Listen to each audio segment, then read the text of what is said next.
Hello, mon nom est Eric Dubé et je suis un platérien.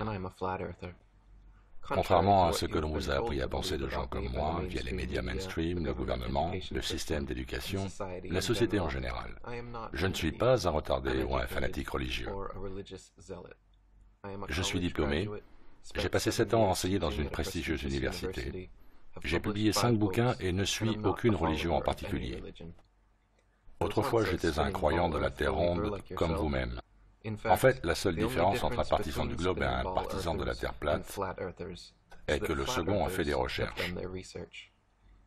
Cependant, bien sûr, on vous dira le contraire, que vous êtes un crétin ignorant les théories scientifiques modernes.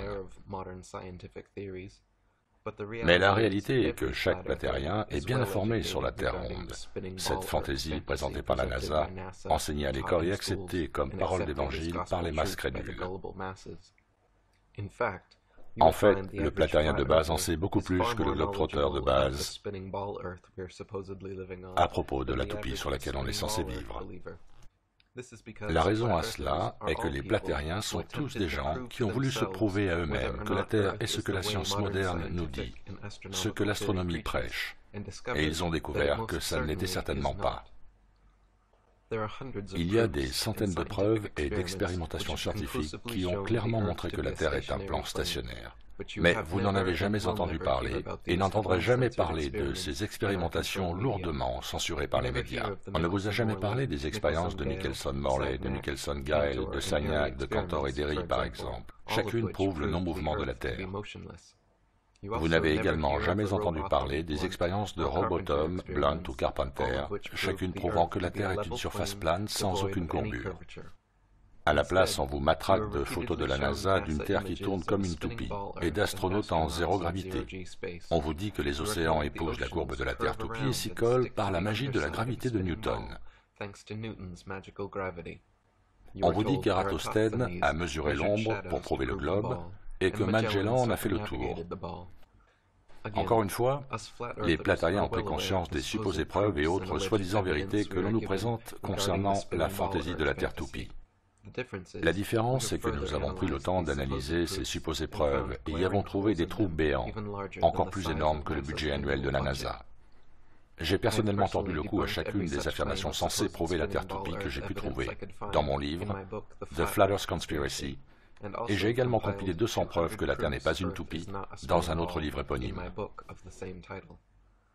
Je ne vais pas me répéter ici, car vous pouvez accéder à ces infos en ligne gratuitement, dans plus de 12 langues.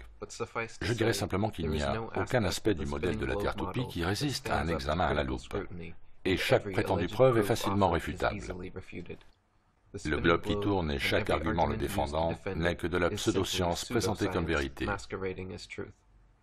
Les images et vidéos proposées au public par la NASA et d'autres agences spatiales gouvernementales sont aussi vraies qu'un film d'Hollywood et aussi réelles que de la science-fiction. Les faits scientifiques, eux, prouvent que la Terre est plate. Par exemple, c'est la physique naturelle de tous les fluides que de rester parfaitement en létale, à moins d'être manipulée. Si l'eau est mise en barrage et relâchée, elle se dispersera dans toutes les directions non obstruées, jusqu'à ce qu'elle retrouve son étal. Cette loi physique est tellement inébranlable et fondamentale que dans le bâtiment, on utilise des niveaux à base d'eau pour niveler toute la construction. Quand vous regardez l'horizon d'un océan depuis les altitudes atteintes par les ballons et fusées amateurs, le niveau de l'eau est toujours complètement plat. Par contre, si la Terre est une toupie, comme le prétend la NASA et l'astronomie moderne, alors les océans, contre toute loi physique, se courbent sur des milliers de kilomètres autour d'une sphère irrégulière aux pôles aplatis et à la forme de poire. En réalité, des mesures ont constamment été faites au cours de notre histoire, jusqu'à nos jours, par le biais de lasers, de niveaux, de sextants, pour tester la prétendue courbure de la Terre. Et ont prouvé ce que nos yeux et notre sensation nous disent. La Terre ne se courbe pas de 22 cm tous les kilomètres 600 au carré, comme indiqué par la trigonométrie sphérique et par les propres calculs de la NASA, qui nous donnent une circonférence à l'équateur de 40 000 km. Cette courbure existe uniquement dans les objectifs fisheye qu'ils utilisent constamment pour leurs films et dans les fausses images composites de la Terre propagées en permanence. Maintenant, chers croyants de la théorie du globe, il y a beaucoup plus à apprendre et encore plus à désapprendre pour pouvoir prendre la vraie mesure de la tromperie. Cela prend beaucoup plus que quelques minutes de recherche sur la Terre plate, pour celui qui veut surmonter une vie d'endoctrinement. Mais je vous implore de le faire, de vérifier par vous-même si oui ou non la théorie de la Terre toupie qui nous a été apprise depuis la maternelle est en fait la réalité. Je peux parler au nom de chaque Flat Earther quand je dis que c'est exactement ce que nous avons fait. Nous avons fait notre audit préalable, nos recherches, pour prouver d'une manière ou d'une autre que cette surface visiblement plane sur laquelle nous nous trouvons est en fait une sphère penchée, à la forme de poire, aplatie au pôle, en rotation sur elle-même, lancée autour du Soleil.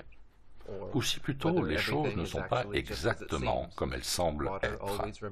L'eau est toujours à l'étal, l'horizon toujours plat et à hauteur d'yeux, la Terre ne semble pas bouger. Le Soleil, la Lune, les étoiles sont en révolution au-dessus et autour de la Terre, comme il apparaît. Je vous encourage à explorer plus avant ce fascinant sujet qu'est la Terre plate, en visionnant les nombreux documentaires et interviews présents sur ma chaîne YouTube, et en visitant le site IFERS à ifers.ace.st. Merci.